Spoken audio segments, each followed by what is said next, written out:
తెలియజేస్తున్నాము. బీసీల హక్కులు ఎక్కడైతే కాపాడతారో, బీసీల హక్కులు ఎవరైతే కాపాడకుండా పోతారో ఆ ప్రభుత్వాలను జాతీయ బీసీ చైతన్య సమితి ఢిల్లీ వేదిక ప్రతి చోట కూడా ప్రశ్నిస్తుందని ఈ సభాముఖంగా తెలియజేస్తున్నాము. తెలుగు రాష్ట్రాల్లో రెండు ప్రభుత్వాలను కూడా మేము ప్రభుత్వాలకు వ్యతిరేకం కాదు.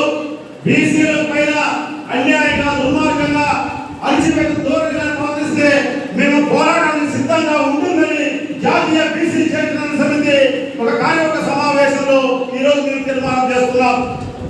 ప్రధానంగా దేశవ్యాప్తంగా బీసీ కులజనం జరగాలి. అదేవిధంగా దేశవ్యాప్తంగా బీసీలకు చట్టసభల రిజర్వేషన్ రావాలి. అదేవిధంగా బీసీలకు కేంద్రంలో మంత్రిత్వ శాఖ రావాలి. అదేవిధంగా బీసీ మహిళలకు ప్రత్యేకమైన కోటా రావాలి.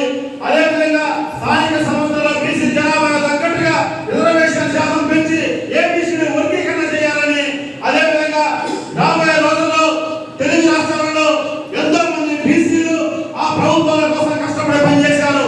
జెండా పెట్టారు, ఫ్లెక్సీలు కట్టారు, నాయకులంటే కూడా తిరిగారు. జనాభాలో 50% ఉన్నటువంటి బీసీ వర్గాలకు నామినేట్ పదవులు 50% కోట కేటాయించాలని రెండు ప్రభుత్వాలకు కూడా మేము తెలియజేస్తున్నాము. వీటన్నిటిపైన సమగ్రంగా ప్రభుత్వానికి వారధిగా వెళ్ళాలని చెప్పేసి ఈ రాష్ట్ర తెలుగుదేశం పార్టీ జిల్లా రాష్ట్ర అధ్యక్షులు పల్లా శ్రీనివాస్ గారిని కూడా ఈ కార్యక్రమానికి పిలిచాము. వాళ్ళు కూడా ఇన్ఫర్మేషన్ వస్తుంది. ఆ విధంగా ఈ కార్యక్రమాల్లో మనం ఎందుకు పాల్గొన్నామో ఒకసారి ఆలోచించండి. ఈ తెలుగు రాష్ట్రాలలో ముఖ్యంగా బీసీకి అక్కడ భద్రత కూడా లోపిస్తున్నారు. ఎవరు వచ్చినా కూడా అదే విధంగా కొనసాగుతున్నారు. ఎన్నో చోట్ల బీసీలు పొలాలకు కానీ స్థలాలకు కానీ బీసీల ఆత్మగౌరవం కానీ బీసీల విధానాలకు కానీ అడుగడుగున అడ్డుకట్టబడుతూనే ఉంది. బీసీలలో ఏదైనా వాళ్ళ సమస్య వచ్చినప్పుడు సామరస్యంగా పరిష్కరించే కోసం అధికార యంత్రాంగం పనిచేయాలని తెలియజేస్తున్నాము.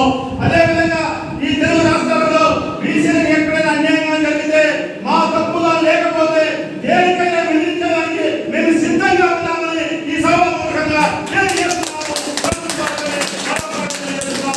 బీసీలు ఎవరు కూడా 90% ఎవరి జోలికి వెళ్ళేవాళ్ళు కాదు. బీసీలు వాళ్ళ కష్టార్జితంతో స్వయశక్తితో ఈ దేశానికి రాష్ట్రానికి సంపద సృష్టించిన వర్గాలు బీసీలు. ఈ వర్గాలను ఇంతవరకు కూడా ఎక్కడ ముందుకు తీసుకునేటువంటి చరిత్ర ఎక్కడ కనపడలేదు. 75 సంవత్సరాల ఈ భారతదేశంలో ఇంతవరకు బీసీలకు కులజన లేదంటే దాన్ని ఏమని సమర్థించాలి? బీసీ కులజన లేకుండా చేయడం అంటే బీసీల అభివృద్ధిని అడ్డుకోవడమే.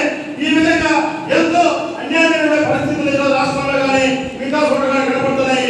కొత్త ప్రభుత్వాలైన కొత్త విధానాలు సృష్టించి బీసీల సమగ్ర అభివృద్ధి కోసం పనిచేయాలని కూడా తెలియజేస్తున్నాం. మరొక ఇంత పోగొడుతుంది ఉంది ఆ రాష్ట్రాలలో. అంతవరకు కూడా పార్టీ జెండాలు, పార్టీ కండవాలు, పార్టీ ఇన్ఛార్జీలుగా ఉన్నటువంటి బీసీలను పక్కన పెట్టి